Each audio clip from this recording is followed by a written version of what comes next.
Oh, thanks for the heads up, Siri. All right. So basically, we did this for the AAA league about, was that 2 or 3 years ago? 2 years ago, I think. And I think it was pretty beneficial. We've basically been using that video ever since for recruiting, but I think we need an updated one, especially since this is going to have new, different rules. It's going to be pretty epic, to say the least. So I'm just going to go line by line down the rules, and then if you guys have questions or anything you want to add, I know you veteran guys will have some good input on here, and any questions that you think some of the newbies might have. But let's just get started. So general setup, it's going to be 20 roster spots. The roster spots do increase after the rookie auction or rookie draft. This is a rookie draft. And then they basically stay that way till January. So there's going to be one cut down at the end of the year, and then they go back up during the rookie draft. So we'll do 2 conferences and 4 divisions, 4 IR spots, and then unlimited taxi spots. Basically, we do 50 because I think that's the max that MFL allows. What's that? Okay. Oh, you can hear me now. I can hear you now. Hey, Shane, Perfect. Welcome to the group. All right, I'll go mute myself now. Oh, okay. Well, don't forget you muted yourself when you come back. So anyways, taxi quad is max 50. Nobody's ever used that much, but I wouldn't be surprised if some of these Devy hunters could get up there. If that's the case, we'll just we'll do a spreadsheet and on a Google Doc and track your extra guys over there. But I've never had anybody go over 50. We'll do head-to-head matchups in the schedules. So no best ball or anything like that in this. So. And then each player can be on 4 rosters per league. So that means there's 4 copies of every player. Our goal is to get to 48 teams. So essentially it'd be 4 12-team leagues and 4 copies per each player, which I think is going to be really cool for trading and stuff like that. And then there's no salaries or contracts. We will be doing an auction for the startup. So I think everybody gets $1,000. And then that's it with money in tracking anything like that. Everything else would be a draft, and then obviously we'll do blind bid waivers. But other than that, the only contracts or salaries we'll be using is during the auction. $1,000 everybody gets. Abilities, nobody needs to go over that. Standing setup, we run our own custom rankings thing, which I'll get into later. So just keep that in mind. Divisions, there'll be 4 of them: North, South, THICC, and then East and West. I do not know if those will be the division names when we get going, but that's just what I put in there when I was creating this. So how the auction works is minimum opening bid is $1, and then basically 12 hours after the new bid is made, if nobody outbids that, then it's awarded to the person. It resets every time somebody bids more than the guy had proxied. If people don't know what a proxy bid is, basically what that is if you want Caleb Williams and you have $1,000, you don't want to spend more than $500 on him. You bid $500 on him. It's going to have Caleb Williams at $1 until somebody beats that. And so, say Shane puts in a $200 bid on Caleb Williams, the new bid is going to be $200, but you're still going to have Caleb Williams.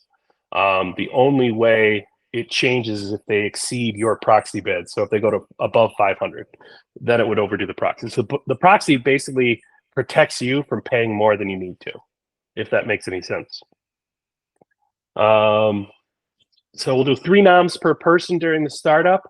That means 48 people times 3.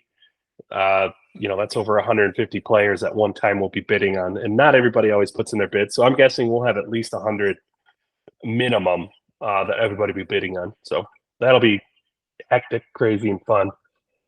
General scoring. Let me do that real quick. We'll go over scoring.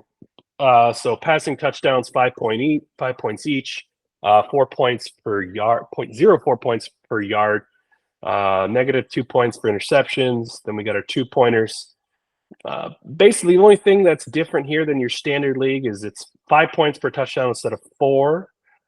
Tight ends get 2 points per reception rather than our 1, and then running backs get a points per rush attempt, so 0.2 per rush attempt. So basically 10 rush attempts is 2 points. Those are the only things different than what our standard league is. Does So, and then it looks like they have some standard field goal stuff in here, but unless your quarterback kicks a field goal because their kicker got hurt, you're probably not going to get any points for that. So that's scoring. Really nothing special there.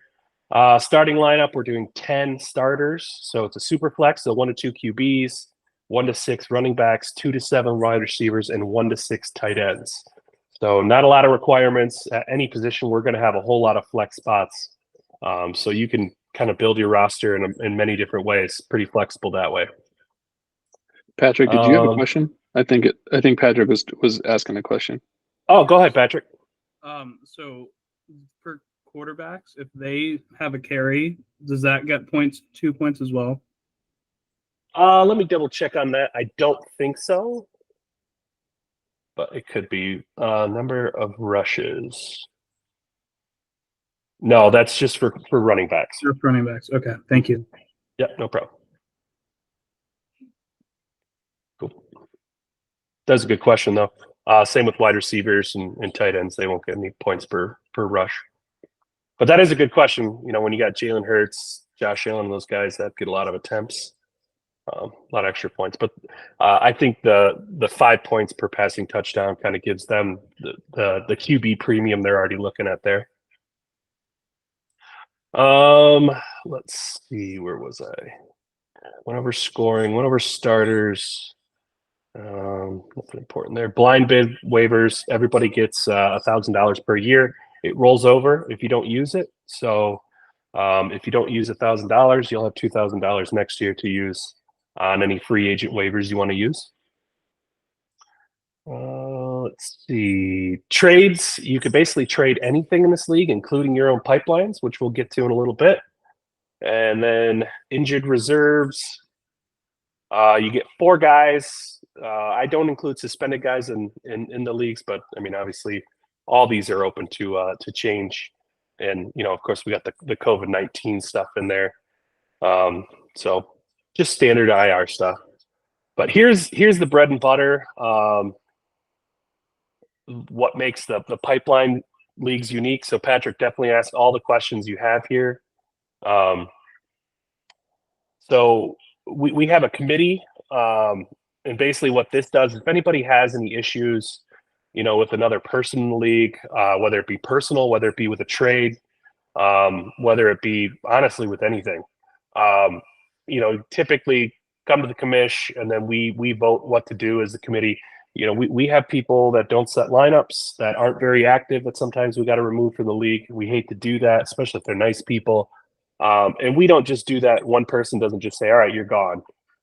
We run this by the 6 other people, including the commissioner. So Kevin Capone, who's on the call, is our commissioner for this league. He's great, very active, very responsible, and is quick to react. So Kevin, why don't you go ahead and say hi? I don't think we ever did introductions at the beginning, but go ahead and say hi. Hello. Yep, I'll be running this chaos. But I mean, as far as it goes, it definitely takes a group. I feel way more comfortable when I have, a committee like we have been. It kind of like helps things roll through. Usually everybody on the committee will have commission access. Mm-hmm. So if I am not available, somebody will be that is more than capable. A lot of these guys are commissioners in other pipeline leagues or other MFL leagues in general.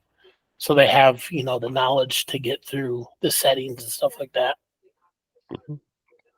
And it's good to run, your thoughts behind somebody else, especially when you get a complaint about, somebody not saying nice things in a group me message or not setting lineups or, whether it be really anything where you got to remove somebody from the league. It's good to have a committee. I've been talked out of not taking people out of the league, and they ended up being great owners. And then I've also talked people out of getting out of the leagues. So it's good to have committees. And then I think the main thing the committee is used for is like trades. Sometimes people accidentally accept trades or they include something in the trade they didn't mean to. If it's caught quickly, we tend to overturn it. We're not going to let a trade that's 3 weeks old and somebody says, "Oh, I didn't mean to accept that."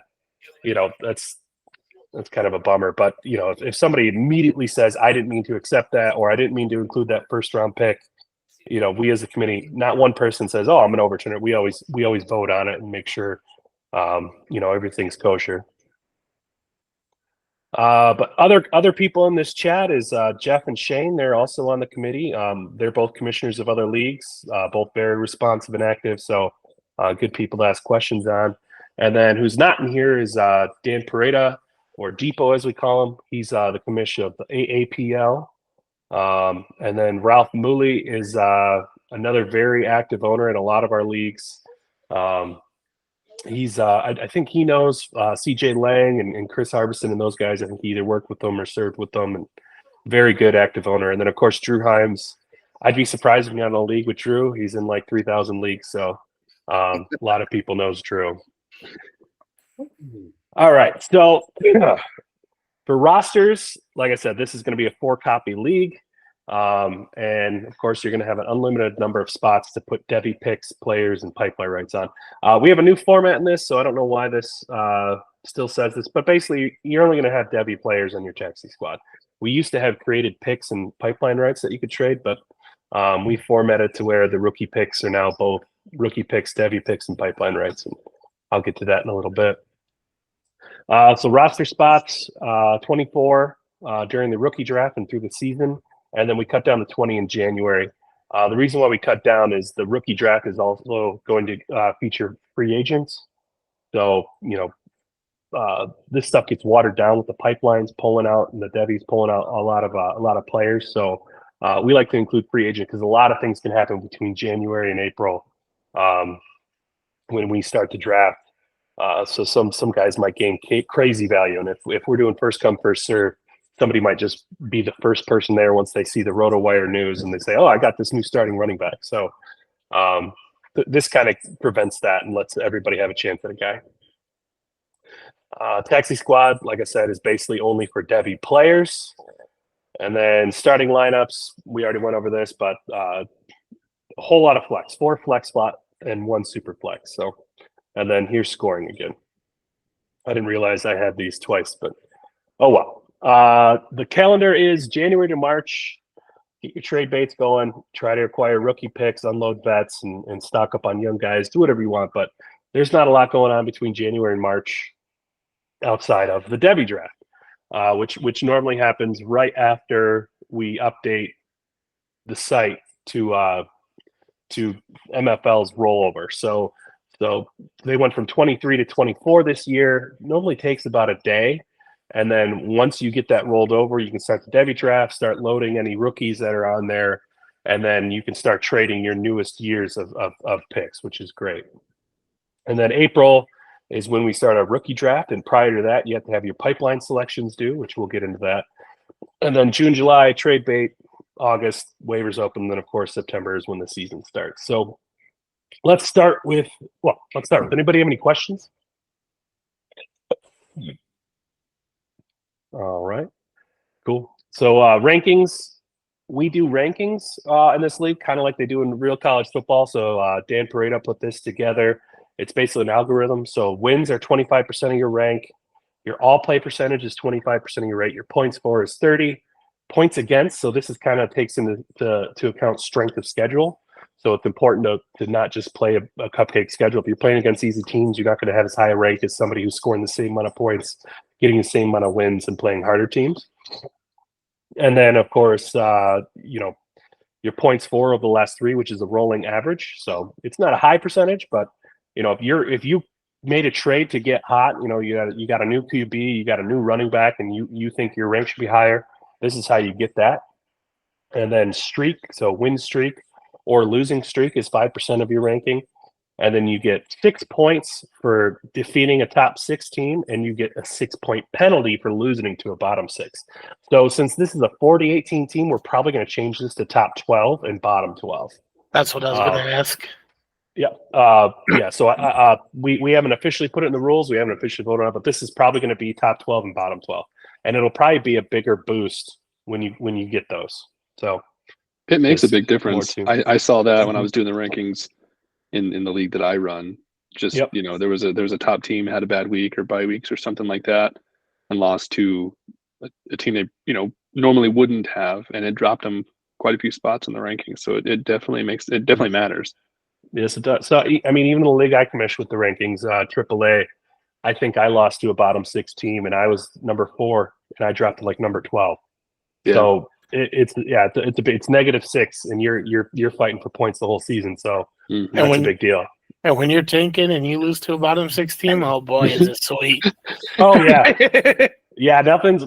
When you play a bottom 6 team though, you got that scare. Yep. Because it's like, oh man, I got to beat them or I got to lose to them. And then when you do, you get those -6 points, like a nice cushion to have. So yeah, it's good for tanking. Not great to lose to a bottom 6 team when you're not trying to lose. But yeah, this is fun. Any questions on the rankings, Patrick?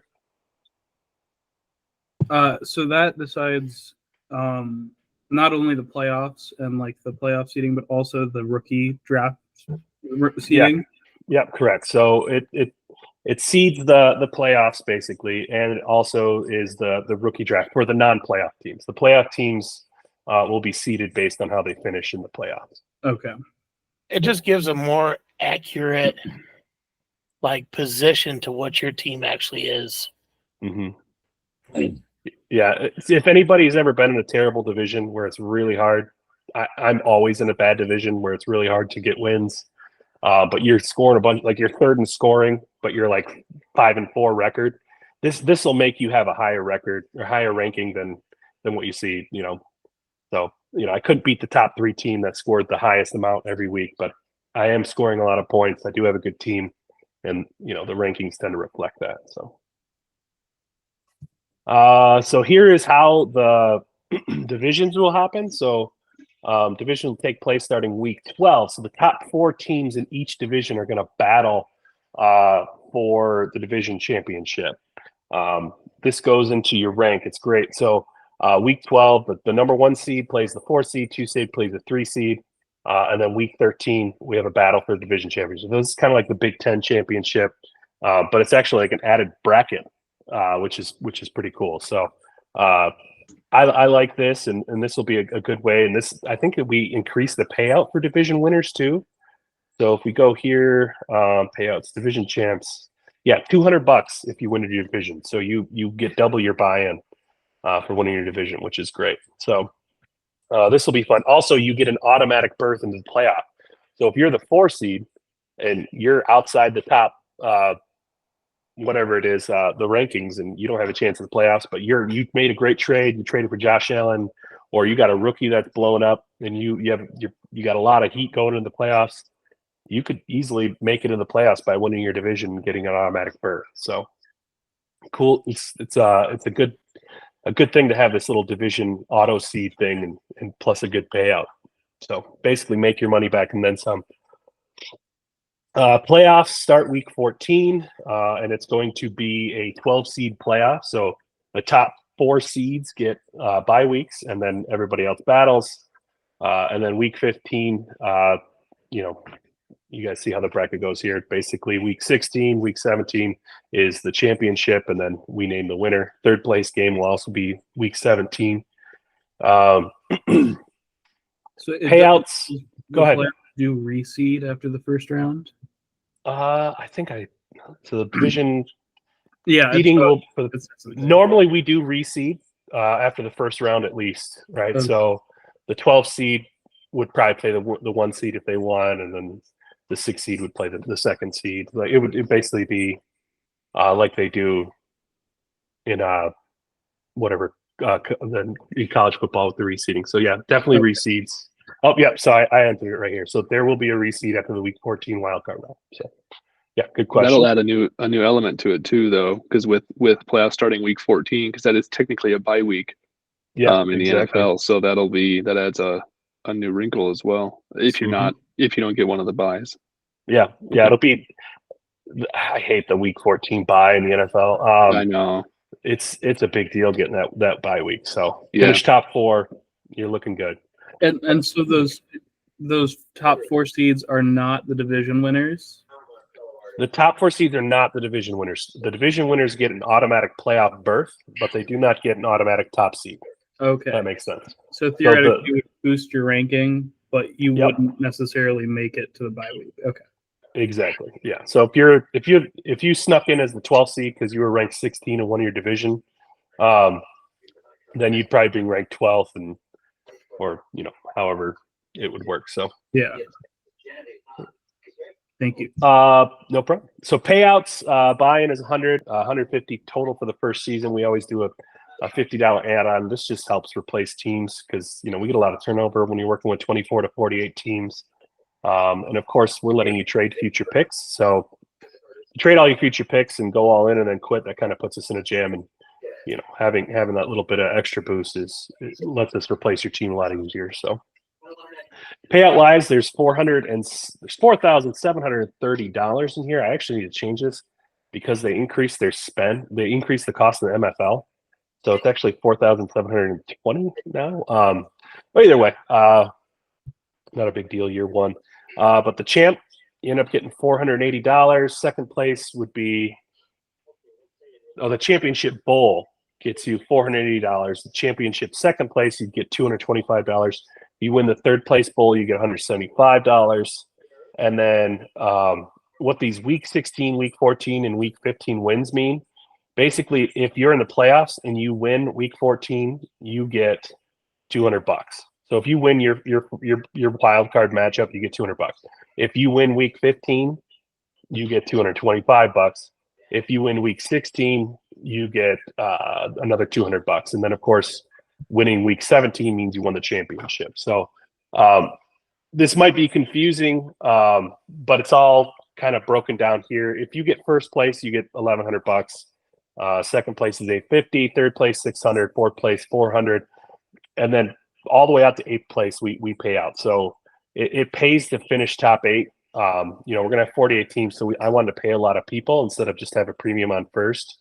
And then if you don't make the playoffs, if your seeds, seed 13 through I think 24, you guys get to battle out in these bowl games.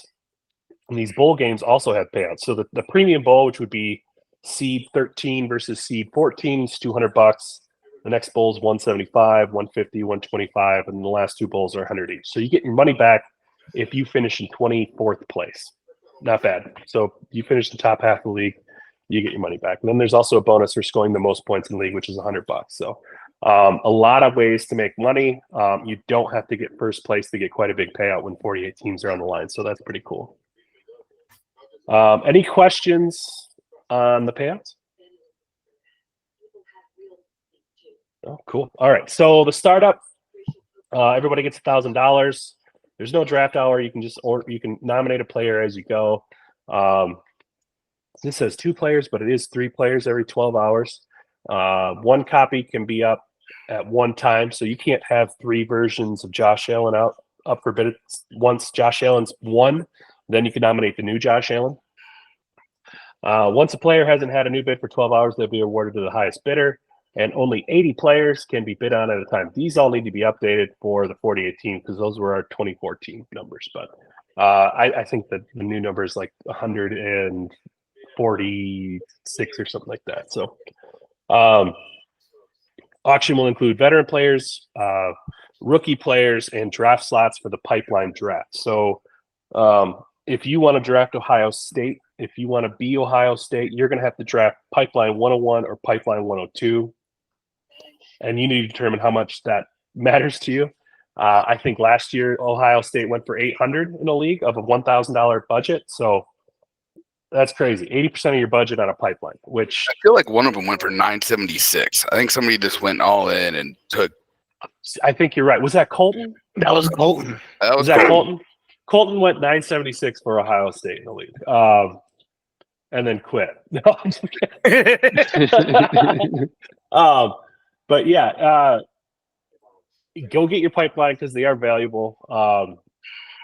Just look at the talent that Ohio State's put out in the last 5 to 10 years. You would have a dynasty team that would just look good if you were just building with Ohio State players. So they kick out all the good offensive positions with the exception of maybe quarterback and tight end, I think. So Kate Stover's a legend. Right. Kate Stover's going to be great, though. I have a share of Kate Stover, so I hope you're right. But yeah, so that's the cool part of this is when you're in an auction, you know, you got a budget for your pipeline. If you want the 24th pipeline, or sorry, the 48th point pipeline, you probably don't need to put a budget together for a pipeline. Just go for the young players you want, or however you want to build your team. But if you want a top 10 pipeline, you got a budget for it, and you're going to have to battle in an annoying way because you're going to think you have the fourth pipeline for $650, and then Drew, Frank, or somebody they lost their pipeline 2 to somebody. They're going to come and they're going to bid on yours next down. So it's always a domino effect. And I always start off with like pipeline 4. I'm like really excited. I'm going to get this for $400, and then somebody outbids me and it goes down. And then I end up taking pipeline 12 or pipeline 16 or something like that. So a cascading effect. It is a cascading effect. Exactly. So once somebody overtakes pipeline 1, you're going to feel it all the way down. It's not going to just be the guy who had pipeline 1 just says, you know, I'm good with pipeline 20. No, he's going after pipeline 2 or pipeline 3. So whatever. One thing I think worth. Go ahead. Oh, sorry. I was say one thing worth mentioning too is, especially for the new people that are either here or watch the video, across all the different pipeline leagues I've seen, and you guys probably more so than I have, you know, whether you spend a bunch of money on a pipeline and you build it up, and you know, like Ohio State, you keep getting all those players, and then you become dominant. Like we've seen people take Jackson State. Right. Most recently, they took Jackson State, which you don't take them expecting to have constant talent coming out every season. So they took a cheap pipeline, got really, really good players in the startup auction draft, and then they won the league. You know, so we've seen it. You don't just have to get the Alabamas, the Ohio States, hopefully the Michigans, to dominate. You know, and win these leagues. You can take a smaller school and focus on players. So there are many, many different ways to go about it too. Yeah. Oregon. No, not the Ducks. That's who I took down CPAP. Yeah. Shout out to Troy. Year 1 of AAA, he took Jackson State. That had Dion back then. I don't know what draft slot he had, but it was late. Yeah. One of the last few. Yeah, one of the last few. So he didn't spend anything on it. So he got to use all the players, and he won the league. I don't think he was ranked anything other than the number 1 team all year. And I guess who he played in the finals, Oklahoma, me, and just destroyed me. Oh, that was the year he won with the Bills and Cincinnati game where DeMar Hamlin went out. And I think I needed Dawson Knox to score 19 points. So likely that wasn't going to happen. So I was like, I think there's like a 5% chance. Why don't you give me that? And we ended up working out a buyout. But yeah, he had a dominant year and just killed it. And he'll get to switch pipeline soon, so it's not a terrible thing to take Jackson State because you get to switch pipelines, and then you know he can get a new school up in the coming year. So there's also sneaky mid-level schools too that produces yearly. Like North Carolina's been good to me. Tennessee and AAA has been great to me. LSU. Well, yeah, and LSU's just crazy good lately. When I started the second pipeline lead, I started back in 2017. I took Oklahoma at like 15, and then Bob Stoops left, and Lincoln Riley came in and just killed it. So I went from taking a pipeline that I didn't think was going to be very valuable, and they were turning out talent thanks to Lincoln Riley. And then guess what? USC, I think, was like a number 12 pipeline ranked team. Lincoln Riley goes there, and all of a sudden they're like the number 1, they're top 3 tier pipeline. Any school, especially the ones that have the traditions like Alabama, Notre Dame, all those schools, they will always have value where they're probably not going to fall out of the top 15 because they could easily just make a big name hire. And they'll be right back on the map. So, but pipelines are great. It's also great to not have to worry about a pipeline and just go for that big money year 1 or year 2 and go with the young squad. Lots of different strategies. That's what's great about this format. It is probably a footnote, but it might be worth mentioning to those that haven't done one of these startups before. Pipeline 48 will go for more money than, say, Pipeline 40. Yes. Because they're going to end up getting the first Devy pick. Yep. So it's worth noting. So yeah, that's a great point. You draft the pipeline draft, which is it's going to be a one-time draft for selecting schools. That order is determined during the startup. So like I said, you take pipeline 1 all the way to pipeline 48, and that order is what it is. There's 2 copies of every pipeline, so 2 Alabamas, 2 Ohio States. But the Devy draft is the reverse order of however that happened. So if you took the 48 pipeline, you get the number 1 Devy pick, which can be a big deal. You know, some people got Luther Burden last year, and you know, some other things. So there's a lot of good players. So sometimes that Devy pick is worth more than having the 20th pipeline versus the 24th. I guess so. Yeah. You can select a Devy from an unowned school. Yeah. So yeah, some of these we'll get to that with recruits the. Go ahead, Kev. Oh, go ahead. Yeah, we'll go over that with the Devy rules, so that way we're not double covering it. I have a couple questions. Go ahead, Patrick. So for the pipeline, so I know you can trade pipeline rights. Mm-hmm. Could you theoretically, you know, say you're this guy who takes Jackson State, right, and then Deion Sanders leaves, but you've won the league and you want to try rebuilding through pipeline, so you just ship off your entire team.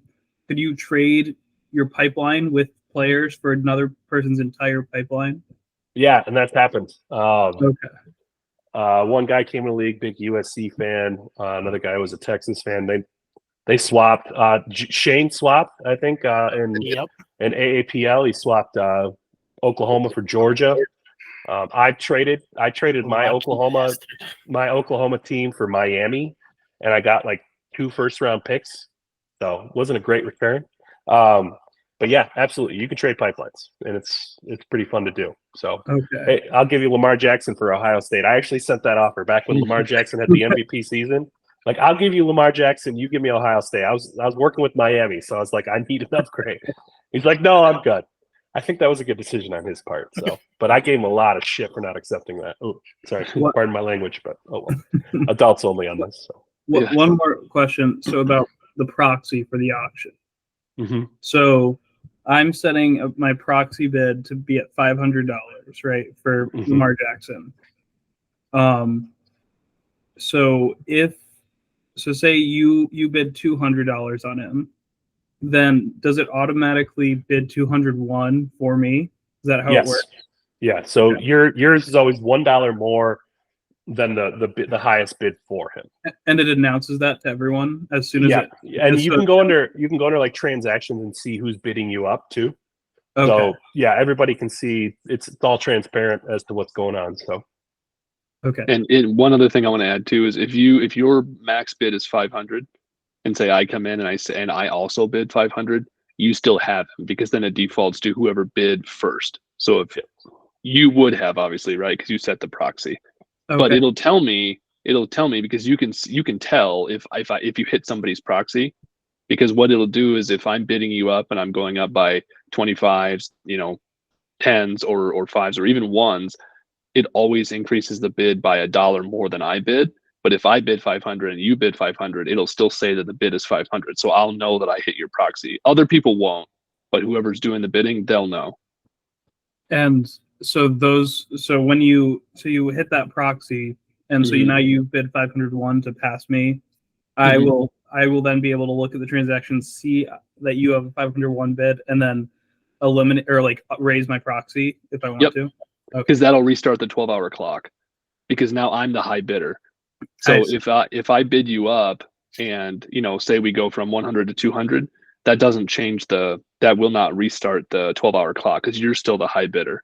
But the moment that I outbid you and I become the high bidder, that's what restarts the 12-hour clock. So you'll have plenty of time to say, "Oh, dang it, he outbid me," and then I'm gonna outbid him now because I still want him or whatever. Okay, thank you. That clears a lot up. That was a little confusing for me. Sure. And no one sees your proxy unless you hit that number. Mm-hmm. Yeah. Your proxy is your own for your own viewing. Nobody knows what you have proxied unless, like Jeff says, unless you hit that exact number and it stops at that exact number. And again, only the person that put it to that number will know. Yep. And it shows you, the site shows you what your proxy is. on your player too. So if you forget and think, "Ooh, I can't remember what I put," when you see like the winning bid, like whatever the high bid is, in parentheses, it'll have your proxy. So it lets you know like how much and you can edit it too. You can lower it up to or down to $1 more than what the current bid is. So if the current high bid is 200, the lowest you can lower your proxy is to 201. So if you need to release funds to bid on another player, you could. You're running the danger of losing that player. But if it's getting later and you feel like you can release some funds to try and go for another player, you could do that. Oh, so those funds are tied up while you have the proxy. Yeah, once you have Exactly. a proxy, that fund is tied up Oh, to allow you to keep that player. And when you go to place a bid, the site will have that calculated for you. Yeah, okay. it automatically. It It won't let you includes. go It won't over. let you overbid. It won't let you Right. overspend. So, good questions. Oh, looks like Tosh is trying to get in. See if I can add him. Jeremiah, do we have to fill up a roster during the startup? Normally we require it, but I don't think I'm going to because it's 4-copy. Some people spend ridiculous money. I think I might have a minimum of like 15 players or something like that. So not a full squad. I do have one question for you as well, but if we're going to cover it later, stop me. So, and this is with regards to the Devy draft. I think Kevin mentioned with a Devy pick, you can obviously take from your school or an unowned school. With the way that we do it right now in all of our other pipeline leagues, there's only one copy of each school, so it's pretty obvious, right? So Dylan Raiola, Nebraska's not owned widely across the pipelines, maybe in one or two or something, right? So Raiola was oftentimes the first Devy just because he was unowned. Are we, or have we thought of, since this is a multiple copy pipeline league, are we going to say that even if a school is owned once, they're off limits? Or do both copies of the school have to be gone before they can be, like, I guess, poached, for lack of better terms? That's a good question. We are going to get to that later, though. So okay, yep, we'll skip that for now. Sorry. Yeah, we went through all that in some crazy scenarios, but yeah, Cool. that's where it gets confusing for the people that are used to this format. So yeah, Yeah, that was a great question. yeah. So I will get to that there. Let me see how far Devy draft. So we're almost there. Okay, sure. So I don't want to skip out of order because otherwise I'll just repeat myself. Yep, no. But for the initial rookie draft, I have it in here that we're going to be drafting picks instead of players. I think since this startup's going to happen after the NFL draft, that we should just include the players. That makes sense. Yeah. So when we put this together, we thought we were going to be drafting or doing the startup before, but 2 weeks it's ago. been taking a little bit to fill up. So I think we'll probably just include players instead of rookie picks, so we can ignore that. Annual rookie draft. So post startup. So it's a 3-round rookie draft. So rookie picks 1 through 3 will be rookie picks. It doesn't snake. It's based on where you finished, right? So spots 48 through 24 basically are based off the rankings, and then 24 through 1 are based off of how you finished in the playoffs and the bowl. So go ahead and trade for those picks, and that's what you get. There's no auction in this one, so we don't have to confuse anybody with that. We do include free agents in this draft because there's so many. It's such watered down players, and because it's a draft instead of auction, we don't have to worry about getting confused. So we'll include all the free agents in there as well. Trading picks are 1 year in advance, so it's currently 2024. So you'll be able to trade 2025 picks, which is why you pay 50% into the future year. And then draft order, reverse order of final rankings for non-playoff teams and based on finish for playoff teams. All-purpose money, so you get $1,000 for blind bids. So that's used for blind bidding waivers, and it carries over. You can just keep going on. So that's good. All right, so Devy draft. So we'll get to your question here in just a second, Jeff. But the initial Devy draft is 1 round, and it's determined reverse order of the pipeline draft. So we only do 1 round in the first year, just because that's kind of how we do it. And it makes it easier so that in year 3 or 4 we're not running out of creative players. New picks are added every year, and then you get 2 Devy picks with your future ones, and those are your 5th and 6th round rookie picks. I think the chats have them all laid out as to what's what, but your 1st, 2nd, and 3rd rookie picks are rookie picks. Your 4th round rookie pick is your pipeline rights, and then your 5th and 6th round rookie picks are your Devy picks. And I know that's just crazy, but we do have a Rosetta Stone that breaks that down, and we won't let you trade those away without knowing what you're doing. And if you do accidentally do it, we tend to overturn it. So we make sure everybody knows what they're doing with those. As for the Devy draft, eligible Devy players from your pipeline and all unowned pipelines. So players in the transfer portal count as an unknown school. So if somebody enters the transfer portal, they become a free agent. They can be taken by anyone, as long as you draft them before they commit to a school. So this can happen. I think it happened with Brew McCoy and Deuce Robinson last year. These guys enter the transfer portal. And they're in there during our Devy draft, and people pick them up. So it's kind of like a free agent rule when that's the case, and it can be pretty fun. So Deuce Robinson was a big pickup for a lot of people. The eligible people are incoming true freshman, redshirt freshman, or sophomore. They have to be part of the last 2 seasons of recruiting classes. So the 2024 recruiting class and then the 2023 recruiting class. So basically, Quinn Ewers recruiting class, and then Dylan Royal's recruiting class are the classes that you can take from. Eligible Devy players when poaching, same as above. You can only poach from the previous 2 recruiting classes. So one new rule that we're doing in this league that isn't like our other leagues is you can poach the same way you would you could take from Devy players. So as they're in their first 2 seasons, you can poach them. So you could poach Quinn Ewers if you had Texas's Devy pick. Jeremiah, wasn't Quinn Ewers 3 years ago? Was he 3 years ago? I thought he was last year. Marvin Harrison. Am I saying Quinn Ewers? I mean Arch Manning. Oh my God. Arch Manning, yeah. Yeah, Quinn Ewers was like 4 years ago.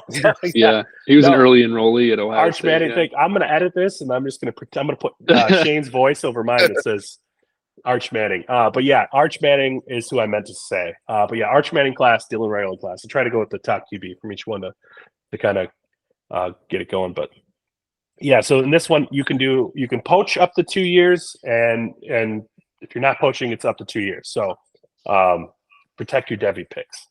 All Devy picks added to Taxi Squad once they declare for the NFL draft. We do that once the site rolls over. So for instance, Caleb Williams was just a created player up until about a month or 2 ago, and then once the site rolled over, boom, he was on Capelli's roster, and he got to do special things when he was staring at Caleb Williams on his actual roster. So JUCO transfer players, this can get confusing if it's a JUCO player, which means they graduated from high school in 2018, but they're just now transferring as a junior or a sophomore. No, I'm sorry, you can't take them. I use Calvin Ridley as an example for that, because Calvin Ridley was like a 22-year-old sophomore or something like that, and he technically wasn't a JUCO. He just failed high school so long that I don't know. It was we run into weird loopholes like that, and we just always have to double check. So always just ask the chat if you confuse anybody, and we'll help you out. I never knew that about him. It should be a rule. What's that? I never knew that about Calvin Ridley. Interesting. Yeah, he was a very old rookie because he failed a couple high school classes. Oh, yeah. So when we get to this double pipeline rules down here is when we cover what your question was, Jeff. So okay. So but to clarify, the way it's going to go is each team, when they select a pipeline, the first one to select their pipeline. So whoever takes pipeline 1 and takes OSU, they're going to be known as OSU 1. The second pipeline is going to be known as OSU 2. So you'll always know whose pipeline you have if you have one of their picks. You either have the first or second one. And that's going to be the same thing with the Devy draft. So if somebody takes Jeremiah Smith from OSU 1, then you cannot take Jeremiah Smith from OSU 1. You have to take them from OSU 2. If you do not have OSU 2's Devy pick, then you can't take Jeremiah Smith. So we will be tracking each pipeline the same way we would a standard league, right? Instead of saying Alabama and Ohio State, it says Ohio State 1, Ohio State 2. So we'll know what you traded and who you traded it to. Pipeline rules. Here's the fun format that everybody loves. So due to this being a double pipeline copy, league rules subject to be added mid-season. So I'm just clarifying this. This is the first time we're doing double pipeline, so we might have some loopholes that somebody figures out mid-season. We have to have, as a committee, tweak our bylaws. So, all you smart people, sneaky people, Craig, Zach, all you guys that like to make trades and figure things out, they're going to try it, and our goal is to prevent it or at least change the rule once they do. And we'll try to get there. So, but each team picks a college during a pipeline draft. Whatever college you draft gives you exclusive rights to at least one player from that team every year. If you want additional players, these are going to be known as your pipeline rights. You can trade for more, and that allows you to take multiple players from your school. You can also take the pipeline rights from the school that you traded for. So if I traded for OSU's pipeline, I can either take from my school, Oklahoma or Michigan, or I could take from OSU if I chose to, which I probably would because it's OSU. So these rights can only be used on a player that declares for the NFL draft. It's not a Devy pick. So if you don't have anybody to take, I recommend either trade it or eat it. You can't say, I want to use it as a Devy instead. It has to be used as an NFL player or somebody that's going to be. They'll be added to your roster once the draft begins, and they'll count towards that rookie count, not your season count, so towards the 24, not the 20. And selections basically can be made anytime after the site rolls over and then up to the day before our rookie draft starts. So pipeline rights, they're your 4th round rookie picks, and they are available for trade. When you pipe them, you are allowed to poach and acquire the rights to select the incoming NFL player from your school or the school you are trading with. So keep that in mind if you're trading away your pipeline rights. Even if somebody says, I agree not to poach you, we don't really enforce that. They might forget about it. They could trade with somebody that won't honor that. So just be careful when you're trading away your Devy picks and pipeline rights. Not everybody has a notebook on what they agreed to not do with somebody's pipeline rights and stuff. But if somebody has yours, they can easily take from your school. So just be careful when you're doing that. There is like a selection order. So if you're Washington, say you're Washington and you traded your Washington pipeline right away, obviously they have Penix, Odunze, Polk. They have a lot of good guys. So the way who gets to take from it first is whoever has Washington's actual pipeline that says Washington pipeline on it, they get the first choice. So they would get Odunze, and then you get whatever you have remaining. So whoever has the actual pick of that pipeline gets first dibs on whatever player they want. So sometimes you kind of have to wait till somebody decides who they want from your team before you can make your selections, if that makes sense. All right. So there's also a unique rule. So if a player was Devied, he can't also be pipelined. That's just kind of common sense. It's kind of a double profit rule. So it's so you can't trade Arch Manning and then also pipeline him later. So basically, you're getting 2 Arch Mannings. That's not really fair for the Jackson States of the world. So if they've already been Devied, you can't pipeline them. And like I said, each pipeline right and Devy pick will have that number on it, and so will the Devy draft. It'll say OS1, OSU2. So we'll know if your franchise or your pipeline was the one that Devied someone, so that you can't pipeline them later. Devy picks precede pipeline rights. So if somebody's already been Devied and then transferred to another owner's school, the player will go to the person with the Devy pick, not the person with the pipeline right.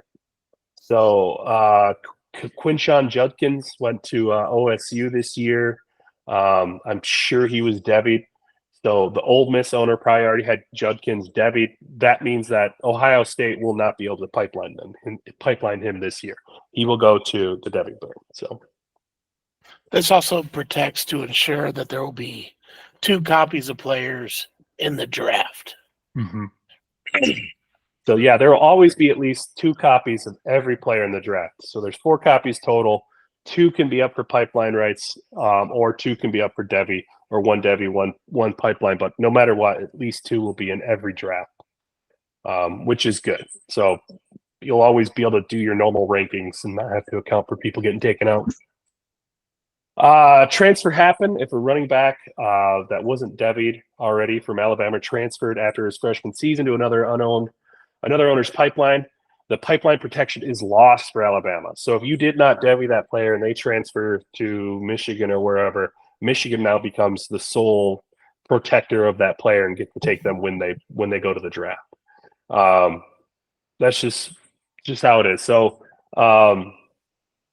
when somebody transfers, they become like a free agent. So if it's middle of Devy draft, you lose all access to them and anybody can take them. So double pipeline copy rules. These rules may be edited during our first year, as this is the first year we have done double copy.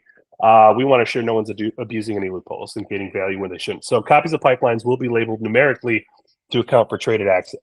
What do you know? I'm using the same example. So OSU 1 and OSU 2. So OSU is the first pipeline taken. They will be OSU 1, and the second will be OSU 2. This will be labeled in all picks to make sure people are taking from the correct school, or shall I say the correct person. You will need to have your team name in Group Me to avoid confusion. So if you're LSU, please note that you are LSU 1 and not just LSU. And I know a lot of you guys like to put joking nicknames, whatever it may be. If you put a joke in there, just make sure you label yourself as joke 1 or joke 2 to avoid confusion when you're trading. Or, a lot of people like to use the chat as their trade block, which is awesome. But they just don't know who you are if you don't have your team name in there. So I highly recommend putting your team name in the chat. Anyone with just their name in the chat will officially be labeled the worst and subject to bullying. I'm going to leave that open. Go ahead, bully that guy who didn't change his name. If you have an OSU 1 Devy pick or pipeline right, you cannot take from OSU 2's asset. Also, it goes without saying, but if you have OSU 1 and OSU Devy picks, you cannot take multiple copies of the same player.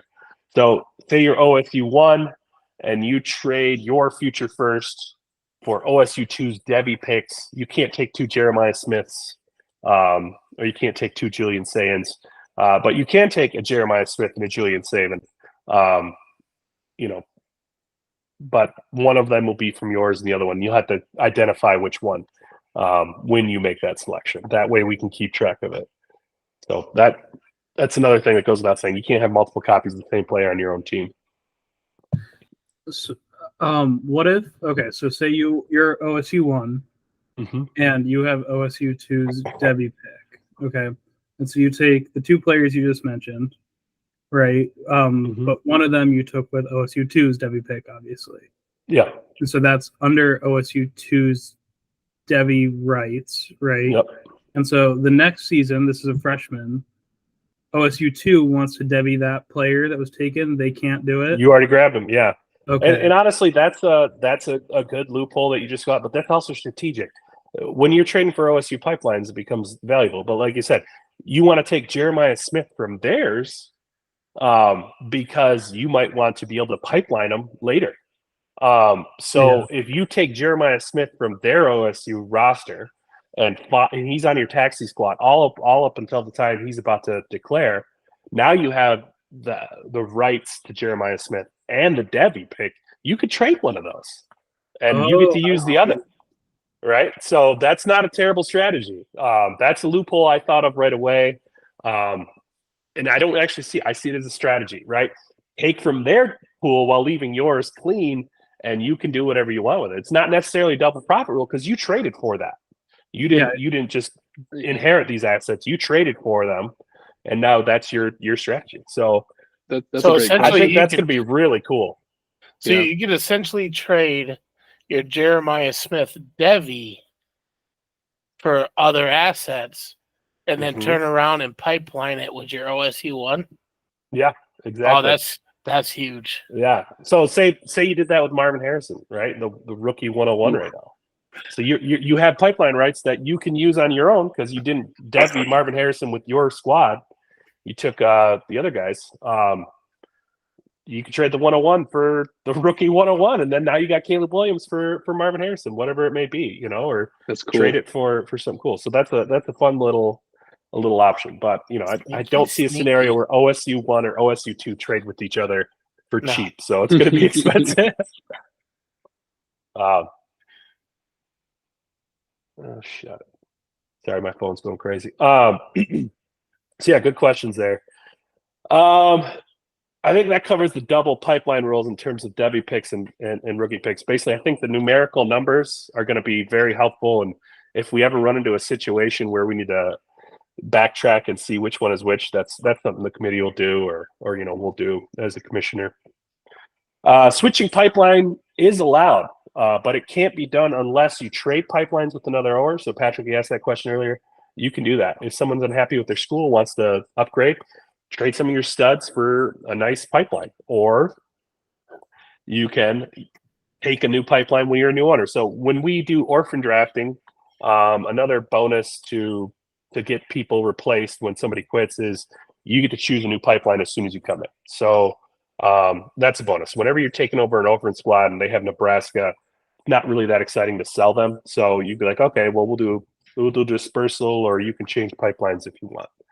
Another way is your school doesn't produce a top 32 rookie based on Dynasty League Football's August rookie ADP of each year for at least 2 straight seasons. If you qualify this, you're able to switch schools before week 1 of the following season. So basically, it's a 2-year wait. If you don't like what you got and you qualify, you can switch up. So like I said with Troy, I think this is going to be year 2 of no good DLF rookies. And he could switch Jackson State next year. So he's coming off a championship year 1. Didn't win last year, but I think he did very well still. And then going into year 3, he has a new pipeline. So, or your school is approved for a transfer due to a scandal. We've never had this happen, but I'm trying to think of death penalties that have happened in the past. Like Penn State with the Sandusky stuff. I think Baylor was close to it. But if you ever have a scandal in your school where you lose scholarships, all your recruits transfer, that's a bummer. Sometimes you'll get some sympathy, and the committee might say, okay, yeah, let's let it happen. Obviously, if this happens to Ohio State, I'm going to do a backflip, and I'm not going to let anybody switch. But if this happens to a smaller school like Colorado or something like that, then we'll probably talk about it and maybe let you switch pipelines. So that's always a bummer to have all your guys leave. 1 second, guys. There were a few in the group chat that were trying to join, I think. Yeah, sorry. I'm leading the meeting, so I haven't been trying.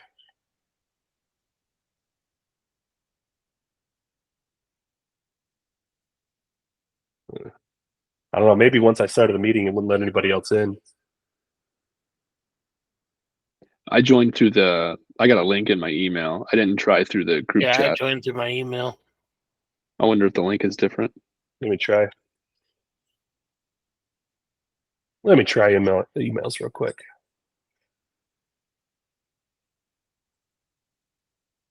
I was able to follow the link when I came in here, but maybe that was my fault. All right, Daniel Correa. I don't know Tasha's email. Who else is trying? Troy, Drew. I added Troy. Let me look at Tasha's email real quick. While we're doing that, Patrick, are there any other questions that some of the others can answer for you? I don't know. I think it's starting to come together. I really see how it's working here. Okay. Yeah. If anything, this is your first one, right? Yeah, this is my first pipeline league of okay. kind. So I'm excited. I think it's right in. Yeah. It's hard to stop once you start these things. Yeah, that's the truth. Yeah, I think probably along with Kevin and Shane, I'm in all of them that I'm aware of now. I think 7, if my count is correct. By far my favorite format. Hey, there's Taj. There he is. And BP. What up, fellas? Hey, sorry, I didn't know the link wasn't working. I didn't see. I was leading the video, so I didn't see you guys were holding on. What's up, Todd? Is that a baby? Danny, you're muted. So is Taj. It is a baby. We're at the park. Oh, nice. How old? 7 months today. Oh my gosh, adorable. Man, you guys have Thank you. you Mama guys have did all better the work. weather than I had I all do. the fun. We have a snowstorm going on where I am. Oh, I'm in Arizona out we here. got hail, all that good stuff up here. So, It's welcome. Sorry, we're. 70 and sunny with blue skies. Oh, I hate you guys. More Arizona life. I mean, it did snow in the mountains yesterday. Man, it looks Yeah, thick. but so it's pretty to look at, though. It's really nice to look at up at 5. You don't climb up there to go play in the snow? No. Like once every 3 years. That's all I need. I grew up. let I me grew see up if I in can get Chicago. I had my fill of snow. I'm good, man. I'm good. I grew up in New York, and I go during the cold times. That's good enough for me. I grew up in Alaska, so I'm right there with you guys. Yeah, I don't love it. I don't hate it. I'm a big fan of skiing. I'm a big fan of snowmobiling. But I like to golf, disc golf, and that doesn't really help me with that stuff. So, Arizona's great weather for that. Man, I miss disc golfing. That's with the second shoulder surgery. I had to hang it up. It was so much fun though. yeah, that'll happen. Ooh. All right, let me add Avery real quick, and then I'll get back to this. Sure. Again, sorry I didn't see you guys. We're trying to get in. No How worries. far in were we? We're almost done, I think. So sorry about that. We missed the we're- good stuff. So we I got did a want little to touch bit left. back on one of the Devy questions. Yeah, go I ahead. think it might have been what Jeff had brought up originally, and maybe we touched on it and I was staring through space. But say only one copy of a pipeline is owned. Say one person takes Nebraska, somebody else that does not. Nebraska 1 takes Riola. Is the other copy of Riola available to be devied as an unowned copy? So yes, there would be one other copy that can be devied or pipelined to say if somebody comes in new and switches to Nebraska, after a season. But yeah, so that would mean one other copy is eligible. So yeah, say pipeline 148 draft slot can go ahead and take that second copy of Riola. Yeah, great question. If only one copy of a pipeline is taken, then that really only goes to one copy of that player, the protection. So yeah, the other one can be taken.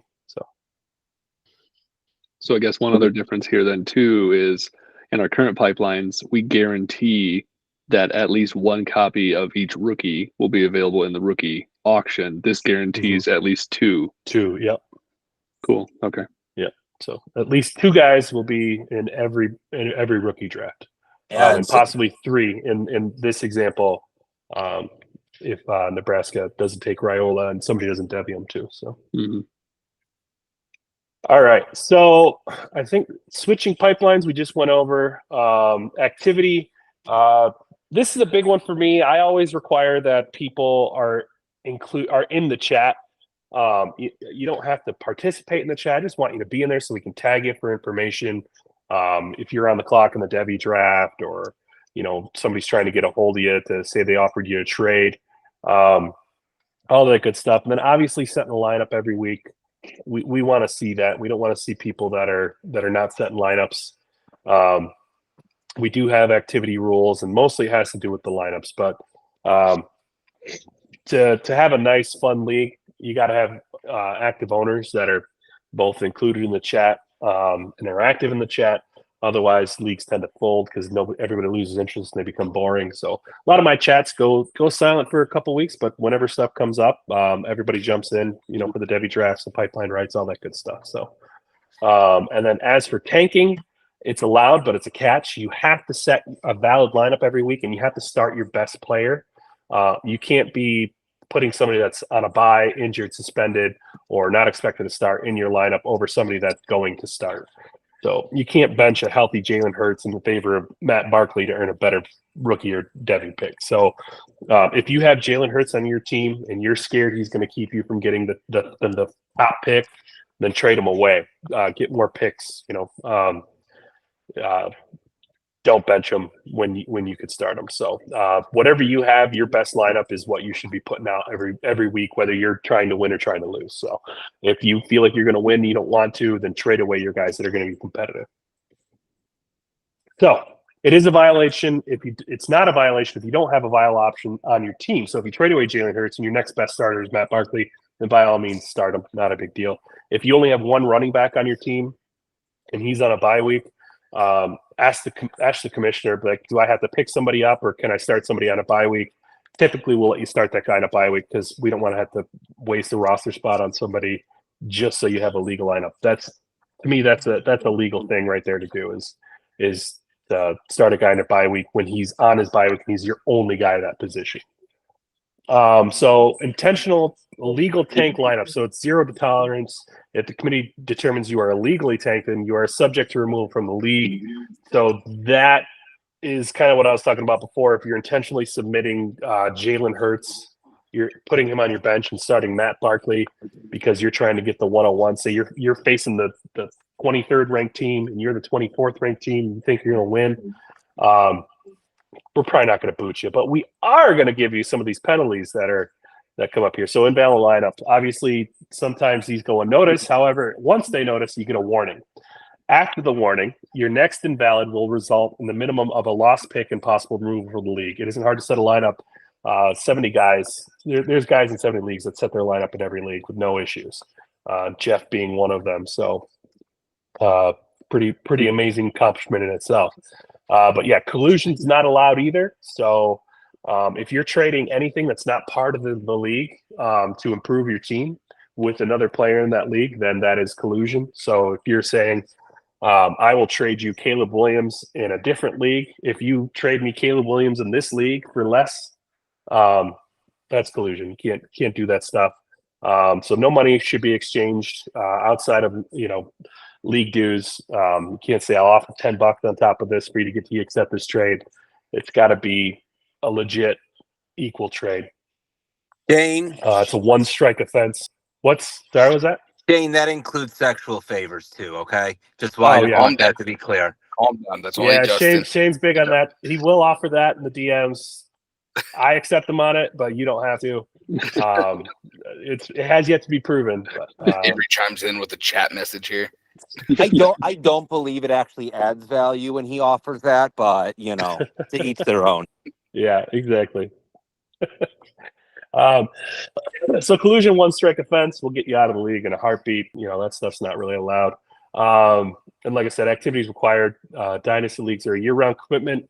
There's lulls in activity, but it doesn't mean that trading or roster moves can't still occur. Always check your trade bait. Always check your emails. See if you got anything going on. We'd hate to have you have a trade expire because somebody's not looking at your offer. Be respectful to your fellow league mates. I mean, I don't really need to remind you guys of any of that. That's always nice. So try not to name call or any of that, but if you do, make sure you apologize later, whatever it may be. And if you have any personal issues with anybody, get with me, Kevin, a commissioner, anybody with the committee, and we'll talk about it. So there are certainly things that aren't allowed, like harassment or anything like that. So waivers, blind bidding system. Each owner gets $1,000 for all purpose to use in the waiver money. During the NFL season, bids can be placed on free agents following the conclusion of Monday Night Football up until Wednesday at 10 p.m. After waivers are processed, it then becomes first come, first serve. I think that's a standard in-season waiver thing. So really nothing special there. No limit to trades. Vetoes only happen if collusion is apparent in the trade. I have never vetoed a trade in my life, even though if they're terrible. And I know Capelli wants me to talk about it, but even if it's a Capelli bad trade, I will not veto it. I will just talk shit about it in the chat. That's all I do. So we try to What was that? Just going back to the waivers before we get too far away from them. Do the waiver funds roll over? Waiver funds roll over, yep. Does it say otherwise there? I don't know. I don't have it zoomed in far enough for me to actually. Oh yeah. Waivers will roll over. Yep. So, good question. Sorry for not covering that. I thought I went up above. So I think that's it. Waivers, trades. If a trade was sent or accepted on accident, which happens, that owner must notify the commissioner or the chat immediately, and then obviously we as the committee will determine whether or not to overturn it. And we always talk to all parties involved in the trade too. And if it's an honest accident, I don't think I've ever had anybody in my leagues that weren't understanding and said, "Oh, that makes sense." Outside money can't be used. That's collusion. And you can trade anything in this league. So startup picks, pipeline picks, Devy picks, rookie picks, Devy players and pipeline rights. And as Depot said, Shane also trades sexual favors. So it can't be added on to the trade itself without collusion. So trading pipelines during the offseason, once the trade is concluded, the team will be swapped immediately. We don't really have any in-season pipeline trading. I've never had that. So most of the time it's done in the offseason, and the swap takes place immediately. But if there's ever an in-season swap of pipeline teams, we'll do that once the season is over. We're not going to switch divisions or anything like that. All that stuff happens in the offseason. So. Chat rules, no politics, no hate speech. These are highly incendiary topics. And the second one, in fact, shouldn't be allowed anywhere. So we just don't allow it. I mean, that's just a one-time offense type thing. You're gone on a chat if you do that stuff. So don't do that. And then best interest clause, or in case we forgot something, should circumstances, issues, or problems arise for which there is not a remedy in the rules, the commissioner and the committee reserves the right to take whatever actions they deem necessary. The league's best friend. I call this my Capelli clause, since he's a lawyer, and I'm pretty sure a lawyer probably wrote this. But yeah, I mean, just don't take the rules too bar none. So sometimes we do vote changes, and the rules can be kind of somewhat flexible. But in the terms when they're rigid, we tend to stick with them how they are. So. All right. Any questions or anything like that for what we went over? I think we got everything. We went through pretty much everything. Does anybody else have any questions? Let's get recruiting. Yep, everybody go grab a couple guys and let's get this draft started next week. Yes. Yeah. Please. What are we at for people? Well, I think we need 30. 20. We're at 30 in the chat. Okay. Only 11 have paid. So somewhere in between there. I'd guess 20, 24 is a safe assumption. I think a lot of these people are going to stay. I have two guys that are maybes. One of my coworkers, but they want to see the league get filled up a little bit first before they commit. So It's understandable. Yeah, they might want to try an easier start. This is not only their first pipeline league, but they'd be their first dynasty leagues. Okay. So they're as you guys can attest. Hey, Danny's getting naked. It's a bit. Speaking of sexual favor, what the hell are you doing, man? You can turn the camera off. Getting off of work. Ooh. Oh my gosh. You do look like Weird Al.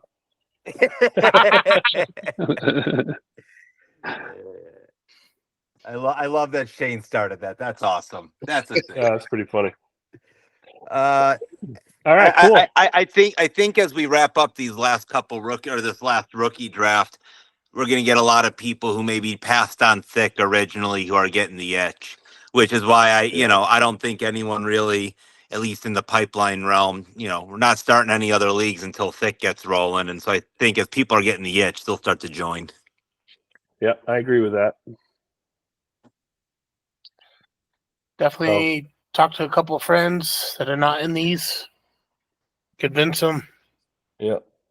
Yeah, Patrick, if you know anybody else might be interested that you think have your same interests, have at it. I'm currently working on Twitter and Dynasty League Football's community forum. I have a guy that I think wants to be in it, but he hasn't replied to me since like mid-February. He's like, yeah, I want to do this. And so I'm like, he's like, what do I need to give you? And I sent him all that stuff via DLF. He didn't give me any information for him. So I think he just hasn't checked it or he died. But I think, at least he's for sure in, and he's got a lot of experience, so he'd be a good one to have. But Drew and I are hitting up the sleeper community. That's where the majority of my leagues are too. And nice. Nate, who took over one of the orphans in Fapple. Yeah. I think he's in THICC. He's in AAPL too. Yeah, oh, that's right. He started joining them all. He's a big time like that degenerate Nate, like dude. I am. He's a good Nate guy, Richards, he's in there. Yeah, good. Yeah, he seems like a good dude. Yep. So I'll hit up some more. I should be able to get some more good people from that. Cool. Yeah, so if I can get 3 guys, I'm happy with my contribution since almost everybody else in the league is here because of me. Yeah. And then I mean, if everybody gets a guy, I think we'll be all set. We'll do the buddy system. Everybody bring a buddy. Everybody bring a buddy. Yeah, it's a good buddy system. So, all right. Well, thanks, guys. I'll get this edited and set out so we can send it for distribution. This will be a good, fun hour-and-a-half listen for people that want to learn about the league. Patrick, thanks for joining. I'm glad we had a new guy join. Your questions were great. Avery, nice to meet you. Sorry, I messed up. I didn't realize you guys weren't able to join, and I was too busy running this thing. So same with you, Taj. Keep that adorable baby healthy and happy. And you guys all have a wonderful, wonderful evening. There you go. All right. Take it Later. easy. Bye, everybody.